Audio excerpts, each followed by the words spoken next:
Hello friends, ஒரு சூப்பரான சின்ன வெங்காய சட்னி பார்க்கலாமா? இதை பார்த்தாலே நம்மளுக்கு நாவல் எச்சில் ஊறும்.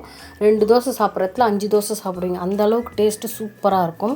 இப்போ இதை எப்படி செய்யலான்னு பார்க்கலாம். இந்த அளவுக்கு சின்ன வெங்காயமும் அப்புறம் பூண்டு உரித்து வச்சுக்கலாம். சின்ன வெங்காயம் தான் இந்த சட்னிக்கு நல்லா டேஸ்ட்டு கொடுக்கும்.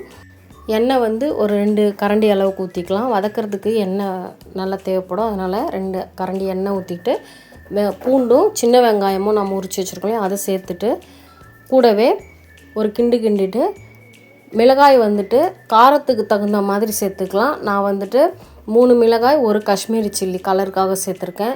ஏன்னா வெங்காயமும் பூண்டும் ஏற்கனவே கொஞ்சம் அதில் காரம் இருக்கும். நீங்கள் காரம் அதிகமாக சாப்பிட்றீங்கன்னா இன்னும் ஒரு 2 காஞ்ச மிளகாய் எக்ஸ்ட்ரா கூட சேர்த்துக்கலாம். இப்போது காஞ்ச மிளகாய் சேர்த்துட்டு லைட்டாக வதங்கினதுக்கப்புறமா கொஞ்சம் வெங்காயம் சாஃப்ட்னஸ் வரும் இல்லையா, அதுக்கப்புறமா புளி நான் சேர்த்த அளவுக்கு சேர்த்து நல்லா வதக்கணும். வெங்காயமும் பூண்டு எல்லாம் நல்லா செவந்து வரணுங்க. இப்போ இந்த அளவுக்கு வந்துருச்சு. இதை ஆஃப் பண்ணிவிட்டு நாம் இது கூட உப்பு தேவையான அளவுக்கு உப்பு நான் 1/2 ஸ்பூன் கல் உப்பு சேர்த்துருக்கேன். சேர்த்து அப்படியே அரைச்சிக்கலாம். தண்ணி சேர்க்க தேவையில்லை. அப்படியே அரைச்சனால இந்த மாதிரி வந்துடும்.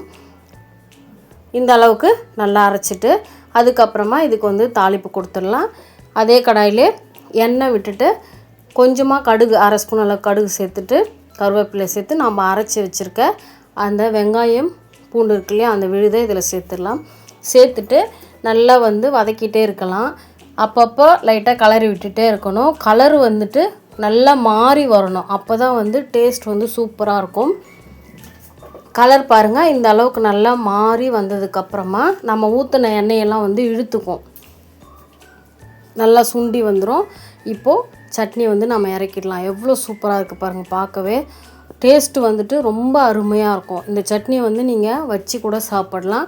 3-4 நாள் வரைக்கும் நல்லாயிருக்கும். ஃப்ரிட்ஜில் வச்சிங்கன்னா 1 வாரம் வரைக்கும் கூட சூப்பராக இருக்கும்.